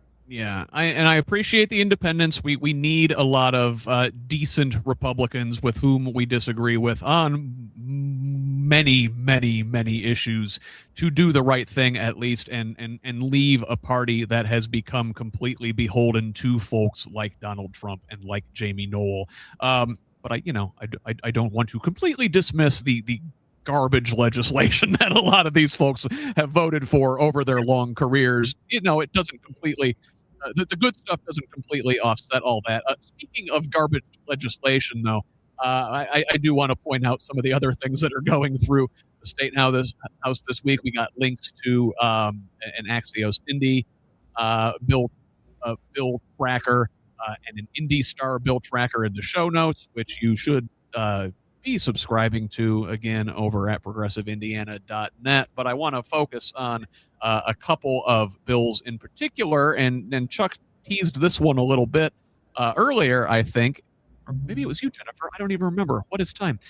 So this a military police bill passed the House, moving on toward the Senate. So following 90 minutes of intense debate, this is from the Capitol Chronicle, a bill empowering Indiana's governor to deploy a military police force of Indiana National Guard members throughout the state advanced Wednesday on a 67-29 vote. It now heads to the Senate. So time to contact your senators if you don't support this bill. Proponents maintain that this measure ensures Hoosier soldiers and airmen are ready for emergencies, and they cited the fractured response to the 2013 Boston Marathon bombing. Opponents, of which I consider myself one, fear the provisions could be abused, pointing to President Trump's ongoing lethal deployment of federal immigration officers in Minnesota. The governor would be able to order the force to active duty and deploy them anywhere in the state in the case of war, disaster, or at any other time the governor considers necessary. That's pretty broad. He'd have to provide a reasonable notice to affected law enforcement agencies and coordinate with them, again, as circumstances permit. Very vague language. My understanding, Chuck, is that, he can send his militarized police force anywhere in the state without consulting with local authorities like mayors and county commissioners and, whatever elected Democrats that would get in his way, I suppose. Basically, yes. And I can say this from my military experience. While the military, when we train in the military for law enforcement, we train for a very specific set of variables, which are not consistent with civilian law enforcement. I went through this post 9/11 where I was on an auxiliary security force for a period of time and working with the Newport News Police out in Virginia.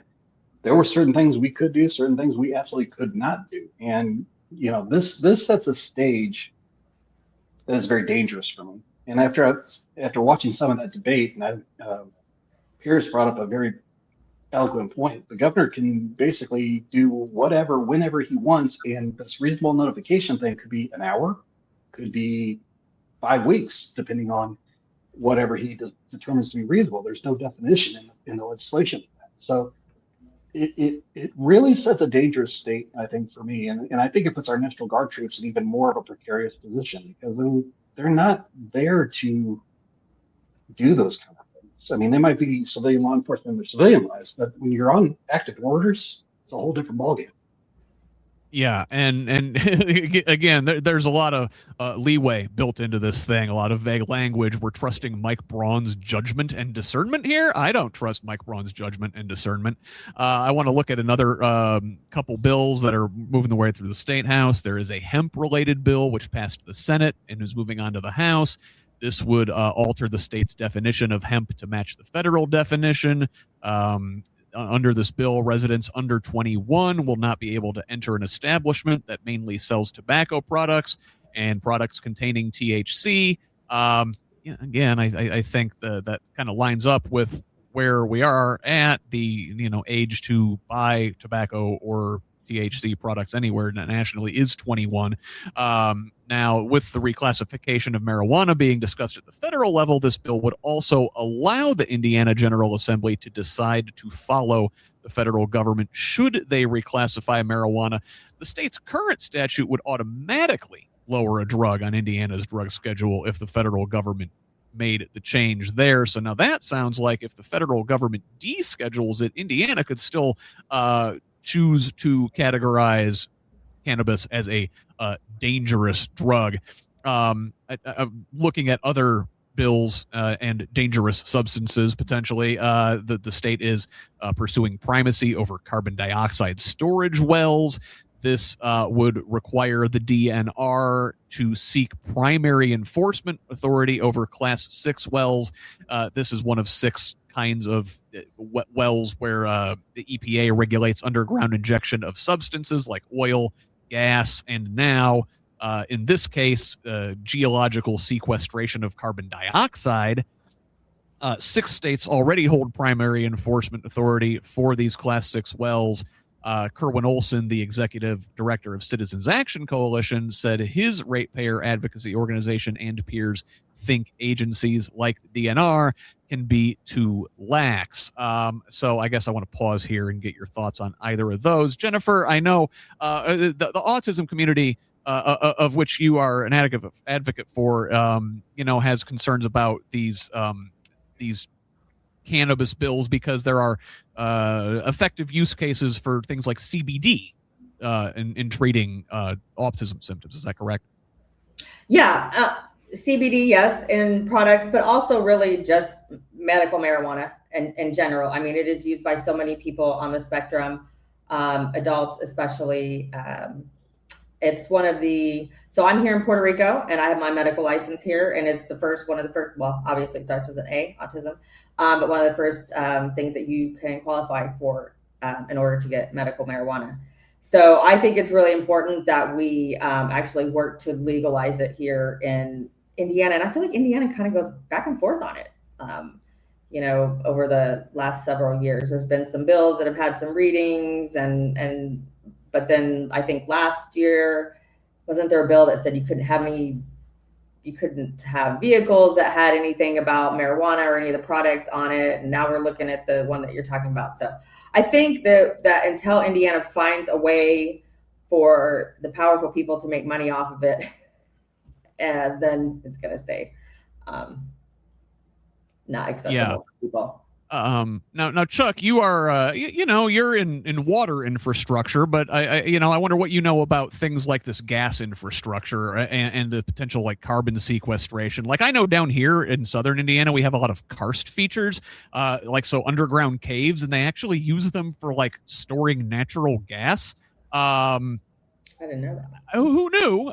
But like, what do you like? Is this carbon sequestration a potential good thing? I mean, we do need to like reduce the amount of CO2 in the atmosphere, but it's very much an unproven technology. I worry about the Indiana DNR, which is a captured organization basically controlled by lobbyists and donors, their ability to regulate this kind of new untested technology. Well, I have I'm going to try to hit these as succinctly as I can. One, I mean, yes, I'm in water, and carbon sequestration is kind of a whole different technology set. However, premises are kind of similar. Anything that happens in our underground, whether it be oil whether withdrawal or injection, has to be carefully monitored locally. There's no other way to do it. And now I would say DNR has a better advantage locally because of the monitoring networks they're trying to establish for groundwater. So I think similar things can be done in this space. But what worries me is the new and unproven part of it, because Indiana and new typically have not married up all that too very well. So I think as long as it's done with the proper geological studies, yes, it could be an idea. I think there are better ways to carbon capture. There are a lot of great technologies out there. We just here in the States have not decided to adapt a lot of that yet. So there's a couple more bills I just want to breeze through really fast because we've got only about 25 minutes here and a bunch of stuff I still want to cover. A bill that would permit but not require a display of the Ten Commandments in schools moved on. Lawmakers advanced this bill. Now, it was originally written to require schools to display the Ten Commandments in classrooms. Now it has been modified, amended to allow school districts to permit the display of the Ten Commandments in classrooms. Lawmakers stopped short of requiring it as the original bill proposed. Critics of House Bill 1086 said giving Indiana districts permission to display the Ten Commandments rather than a mandate would effectively shift the legal burden from the state to school districts instead. Additionally, another sort of school-related bill, lawmakers amended a bit of legislation to keep protections for diabetic kids in place. The House approved an amendment Tuesday afternoon to retain Hunter's Law, a 2007 law that provides additional protections for school children managing diabetes. This change means enhancements to a federal protection will remain in Indiana. A spokesperson for the Indiana School Board Association confirmed that organization had recommended the elimination because it believes the protections are already provided under federal law. Finally, in bills I want to look at this week, a bit of good news as a piece of terrible legislation did go down with the House narrowly rejecting a bill that would have introduced firing squad as an execution method in the state. This bill failed despite having 48 votes in favor and 47 against. In the 100-member House, a bill must earn at least 51 votes to advance. 19 Republicans joined Democrats in voting against this bill, which would have allowed the Department of Corrections to choose between lethal injection and a firing squad when carrying out death sentences. This vote comes a day after lawmakers removed nitrogen hypoxia as a potential execution option. And I guess just, Chuck, you mentioned it earlier, I think, real pro-life, huh? This is what these guys think about. This is Jim Lucas down in Seymour, House District 69. Chris Bowen's running against him, like her a lot. But, what are we doing? We talk about being a pro-life state. I think we just had a big rally for life on the State House steps with a bunch of Republican politicians there touting how much they respect the sanctity of life. And here are the majority of them in the State House of Representatives debating new and effective ways to kill people. So I guess the whole pro-life hypocrisy of it. If I could wave a big enough BS flag anytime they cry that, I think I'd wave my arms out. But you're right. I mean, it's when it's convenient, and really when they say they're pro-life, they're anti-abortion. Period. They're not. Again, it has nothing to do with making people's lives better. They have shown that time and time and time again. If they cared about if they were pro-life, they would engage in education, healthcare, food, school food programs. I mean, the list goes on. So again, you can't scream about pro-life only when it's convenient. You got to cradle to grave. I can't say it any better than that. Jennifer, this Ten Commandments thing, it seems like a poison pill. So, obviously it is a flagrant violation of the First Amendment to mandate that public schools display this religious text in their classroom. But by kicking that down the road to individual school districts or maybe even individual teachers, I think they're opening up these districts and individuals to lawsuits, and these school districts can't afford to defend those lawsuits. Is this just a subtle way of bankrupting local school districts so they can then step in and privatize them? What are they doing? I don't know if that's it. I do know as far as it's awful for them to put it onto the schools and the school district, right? Because they're just kicking it down the road, the can down the road. They have to deal with that, which is just going to become so much more problematic in schools. I mean, I could just see a mess like there was during COVID with everybody fighting against each other. Now you have school boards that have to, I believe, have to declare, are they Republican or Democrat? It's going to make these even more divisive. So yeah, this is definitely an issue that's not going to go away, and it's not going to make things easier on the schools. I just want to chime in one thing real quick. If they're going to allow that, then are they going to allow the Torah? Are they going to allow the Quran? Are they going to allow all of it to come in as well? Again, if you're going to open that door, okay, but open it for everything, because you can't have a single state sanctioned religious text being protected. You have to, you either do all or nothing. Frankly, in my opinion, being none of it needs to be in schools, but yes, that's a whole different bag of rice we can get into right now. Yeah, we saw the Republicans at the national level, sawing the legs out from under the First Amendment's protection for journalism, and here we got our local elected Republicans trying to saw the legs out from the protection of freedom of and from religion in our state.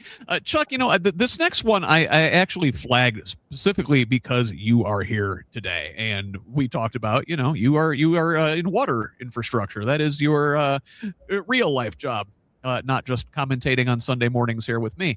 So there was a couple stories in the Indy Star that are talking about, the ongoing struggle to get water to this LEAP innovation district that they're building out in Lebanon, putting all these massive industrial park, data centers, advanced manufacturing, pharmaceuticals, whatever, out in the middle of a cornfield. Hey, it turns out they didn't think about getting water out to this place where there isn't much. So Citizens Energy, Citizens is going to be responsible for getting water out there, and they're going to treat and ship water from Eagle Creek in northwestern Marion County there. So construction is underway to build up this tech park known as LEAP, despite opposition from thousands of Indianapolis residents over the way the state plans to supply the water to the project.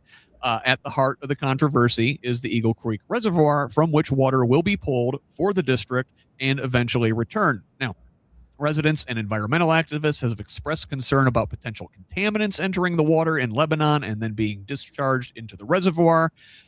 Citizens plans to ship up to 25 million gallons of water to Lebanon every day, which would be about 2 to 3 million gallons more than they currently pull from Eagle Creek Reservoir. The rest of it will come from the Citizens water system, which includes groundwater sources, Fall Creek, the White River, and 3 other reservoirs, an expansion project at one water treatment plant, the construction of another, 4 new booster stations, and 50-plus miles of transmission mains will move this additional water, and now plans exist for a pipe from Lebanon back to Eagle Creek, where Lebanon utilities intend to discharge the treated wastewater, estimated to be more than 100 million gallons a week.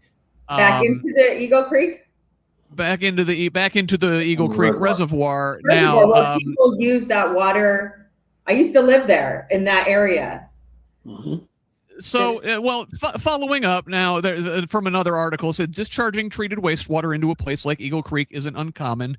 Wastewater has to go somewhere, and several miles upstream from Eagle Creek, the Trico Regional Sewer Utility and the Zionsville Wastewater Treatment Plant also discharge into streams that feed the reservoir. Now, what is odd in this instance, said retired Department of Environmental Management and USGS hydrologist Martin Risch, is that the discharge site is located in a contained reservoir instead of flowing water. Now, Chuck, I think the term, let me play devil's advocate here a little bit. The term wastewater riles people up because, oh my God, they're putting waste into our drinking water system. Like, where do we think our toilet goes?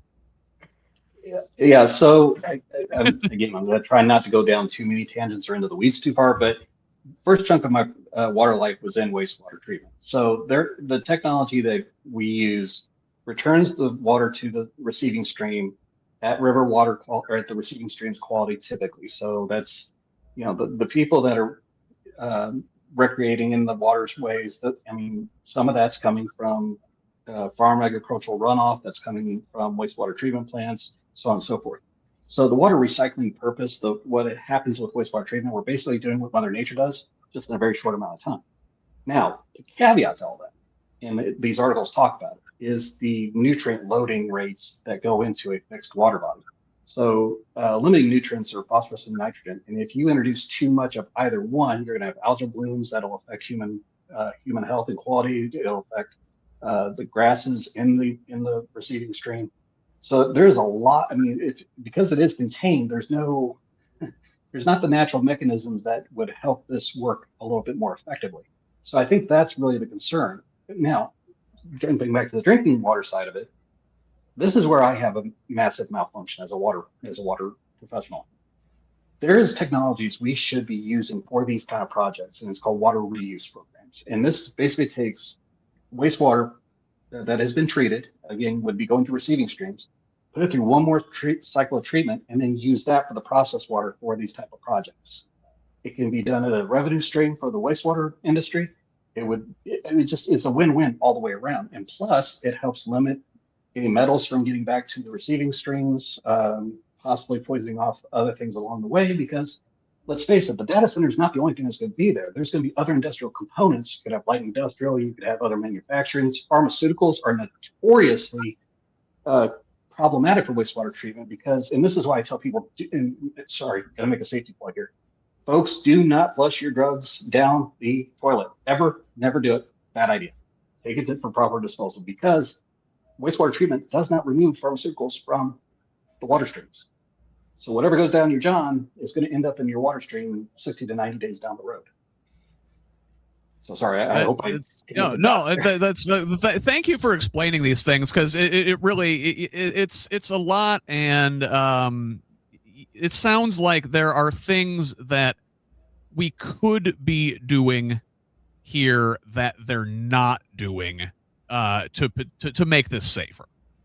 I believe so because again, they've opened the door for water reuse to kind of start to be talked about as a actual idea, but they're not actually putting the investments into it yet. So this is a technology that's being used across the United States and in Europe, all over the place. We just are not doing it yet. In Indiana, we are woefully behind the eight ball in water management strategies. Universally, we are behind the eight ball. We should be much further down the road. And then that sort of goes back to what we were talking about with the Department of Environmental Management here in our state being largely, captured by polluter interests and appointed by governors who are propped up by big donations from, extraction and pollution, companies that put things into our environment that we would rather not have. So Jennifer, I'm going to come to you first next on this one here. So let's talk about our good friend Mayor Joe Hogsett in Indianapolis again here. So a joint investigation by Mirror Indy and the Indy Star. This is part 2, just came out this week. Again, showing that at least 4 people with close ties to Hogsett, including 2 former city employees, a top donor, and a former council Democrat, worked on contracts related to Old City Hall, yet a decade later, the building on Alabama Street remains empty. The contracts, worth up to $1.5 million in total since 2017, were awarded without a competitive bidding process, exactly the kind of practice Hogsett criticized on the campaign trail. His first policy announcement while running for mayor in 2015 was an ethics reform package that included a promise to reduce no-bid contracts. Well, this joint investigation has found that, after a decade in power, Hogsett's administration continues to regularly award contracts without a competitive process. In addition to those Old City Hall contracts worth $1.5 million, the city and public agencies over which Hogsett has influence have awarded $5 million in other no-bid legal contracts benefiting 4 of the mayor's top former advisors since 2020. All of them left their city positions for jobs with big downtown law firms, then either signed or worked on multiple contracts with the city or other public agencies, sometimes within weeks or months of leaving. Now, Hogsett spokesperson defended the use of these contracts in a response to questions from reporters, saying, quote, lawyers are evaluated through a qualitative rather than a quantitative lens. Unlike searching for the contractor who can pour a quality curb ramp at the lowest possible cost, legal service providers are selected based on a skill, knowledge, and particular area of the law, experience, availability based on deadlines, and focus of practice, end quote. This one pissed off a lot of blue-collar working folks, suggesting that, yeah, somehow, the lawyers are different, and contractors, are fungible in some sort of way. Now, other municipalities, it turns out, have found it not only feasible but prudent to award legal contracts through a competitive process. The article details how a city of similar size like Minneapolis does this. Now, 3 of the former staffers signed or awarded contracts as city employees to the 4 firms they later went to work for. 2 returned to law firms where they had worked prior to joining the Hogsett administration. Real revolving door stuff here. Hogsett says his defense of this is that, quote, the cranes seen in the sky all across downtown Indianapolis and the continued accolades from entities such as LinkedIn and CNBC speak to the impact of these investments in the overall growth and success of our city. I am incredibly proud of what this administration has been able to achieve for downtown Indianapolis and of the ripple effects that success is having on all of our neighborhoods. I don't know if Mr. Hogsett has been into the neighborhoods to see what folks think of him there. So I don't know, Jennifer, it's okay because cranes? Because we're building things? That makes corruption fine? He's just deflecting. I mean, I guess my question is, if they're talking about these lawyers and how they've chosen these lawyers, where is the measure of what they use that against? So, when you do take bids, there's a formal process. We're talking about the money, right? So, but if you're talking about the qualitativeness of the lawyer, that's the question I'd be asking is, where is that document or whatever it is that you measure that against? But the thing is, this is his administration has been hot for a while. Like, people are talking about the things that he's doing. This is no surprise with him. It's actually been a lot of the progressive Democrats in Indianapolis that have really inspired me because of him. And if you've ever met him, you probably know what I'm talking about. Joe Hogsett is one of the targets of my ire. And look, I've got my problems with the Indiana Democratic leadership. And in many ways, it goes to their cozy relationship with folks like Hogsett.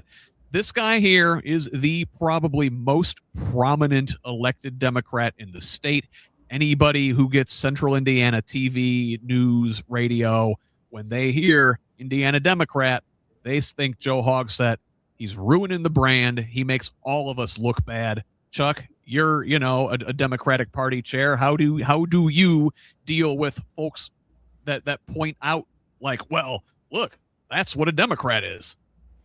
Well, the simple answer I could give to that is that may have been permissible at one point in time, but is not what we as a party stand for now. And this gets into a much longer answer than I have time to give. But short answer, that may have been where we were, but it's not where we're going to be, and it's not where we need to be as a whole party community working forward for the future for everyone. The one thing to speak back to Jennifer's thought on what is that checklist, or what are they using to judge these folks on? That is a very fair point. In the bidding process, you can say lowest responsive and responsible, okay, but that's if you actually follow the bidding process at all. And some of these folks are not doing that. Diego, our Secretary of State, I even hate to say, I don't even say his name. But anyway, long story short, prime example. But that no bid thing that's not a strong strategy for transparency in government. It's just not. No, well, like you said, pointing out Diego Morales, that's the kind of stuff you expect from Republicans, but with Democrats like Joe Hogsett, who needs Republicans? And you know what? I think that speaks to our last story here today, which is that, young voters in Indiana are disillusioned with the process, probably because that is the kind of choices they are offered. This from Recenter Indiana. They conducted a focus group with young adults in a survey of 307 Hoosier young adults ages 18 to 34 in Marion, Hamilton, and Boone counties who were registered to vote but did not participate in the 2024 election. Now, they found that the reason young voters are not going to the polls is because they feel like the government isn't listening to them. They feel that their vote doesn't matter. That is the top reason young adults give for not voting. Disinterest was among the least cited reasons. They're interested. People want to participate. They want to have a reason to come to the polls. But, if you're given two evils, why do you come out? So, while young adults share common frustrations, the specific barrier to voting did differ by race, gender, and party. Men, white voters, and independents are less likely to vote because they don't like either candidate. Women and black voters because of personal obligations, meaning you don't have time to get to the polls because you actually have to, take care of people. Democrats, because they think their vote doesn't matter. Republicans, because they forgot or missed the deadline. Focus group participants viewed Election Day as the chance to vote. Very few mentioned early voting or other options. Most were uninterested in voting by mail, and if they were working or away on Election Day, they simply did not vote. Respondents were most motivated by candidates who feel genuine, speak to issues they care about, and reduce the toxicity of politics, all of which I think we can point back at our last story and Joe Hogsett as being the kind of thing that voters are turned off by. Jennifer, thoughts? I agree. I mean, we've just got to find a way to get, I don't know. I think what we're doing, I think things like your network that are showing people there are other ways of thinking, kind of going back to what I think a lot of us thought Democrats were, and just like the Republican Party, people have lost their way. But we're also in a completely different functioning society. I mean, we spent the first part of this episode talking about that. So, it's going to be people like us that are going to have to work to try to find ways to bring in some of these voters. Because if they're interested, they just need to have a bridge to help engage them. And that's something that we all locally, our local party chapters, can invest time in that. I think the first time I met you, Scott, was in 24 in the summer, and I'd given a speech, and I had spoken about the fact that our party does not do enough to try to draw in young families, parents, and people with young children. And that's where it starts. It starts at home. A lot of these Republicans, their children, they're ingrained from very early on the ideology of the Republican Party. So, yeah. Now, Chuck, I think it was really concerning that these voters kind of only think of as Election Day as the time when they can vote, and I think that is a problem of outreach. Obviously, our state, our Secretary of State, Diego Morales, doesn't want to advertise that there is early voting. They don't want people to participate in the democratic process. They are making it harder to do early voting. They're reducing the early voting hours and the number of days that it can be done.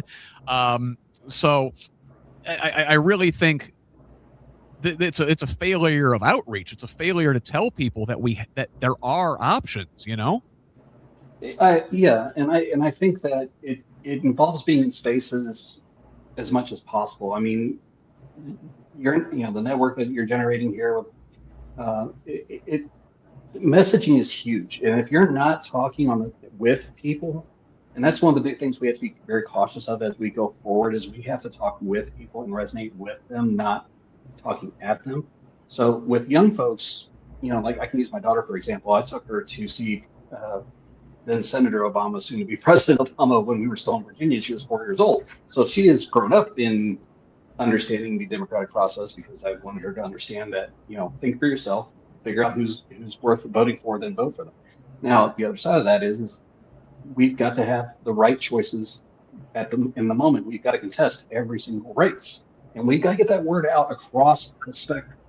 So if we're running good people and we're getting that word out, young people will engage because I will tell you there's there's a protest that's forming with a lot of our schools here this upcoming week. Young people are engaged. We just got to give them that voice that they want moving forward. And I think at least I can say this for Hancock County, we've definitely got a lot of great folks that are doing it. You'll love to see it. You'll love to see it. Well, that brings us to our conclusion today. I'd like to thank you guys for both tooting our horn here at the very end of the process. Before I take us home with the final pitch, though, Chuck, why don't you tell the folks where they can find you? So you can reach me through Indiana or Hancock, Indiana Democrats through our website, and you'll see me around on Facebook quite a bit if you kind of research through that. And I'll hope to be adding a larger voice to certain things as we go forward in the selection cycle. So, thanks. Jennifer, where can folks find you? You've been writing like every day lately. Where can folks find you? I probably write 5 articles like that a day. I just don't put them out. So I usually use Facebook a lot. You can always find me on Facebook, Jennifer David or Jennifer David for Hoosiers. That's my old campaign site. And then I've been doing a lot on Substack now. So Jennifer David, BCBA, that stands for Board Certified Behavior Analyst. So I've been spending a lot of my time trying to analyze a lot of what's going on in our state and our country from a behavioral perspective. It's a really interesting perspective and one that you don't always get. So I appreciate having your voice out there, Jennifer, and I'm glad that we here at Progressive Indiana Network can help amplify it a little bit. I will tell you, it's just a great combination of autism and trauma. So it gives me the ability to, and 25 years of working within the Medicaid system in Indiana. So it's very much a systems perspective. Well, very good. Again, proud to help amplify that, and just love seeing it. So again, folks, please help us do things like amplify voices like Jennifer's with a subscription over at progressiveindiana.net. If you can't do that, I get it. It's fine. We do need your help, but a free subscription helps too. Also, what helps is a follow, a like, a share on social media at Progressive Indiana Network, at PIN Indiana on Blue Sky or Facebook. On Blue Sky or TikTok. You can find me personally at Who's Left on most of your social media sites. But for now, on behalf of my guests, Chuck Gill and Jennifer David today, this is Scott Aaron Rogers signing off. Bye. Love each other, Indiana. Thank you.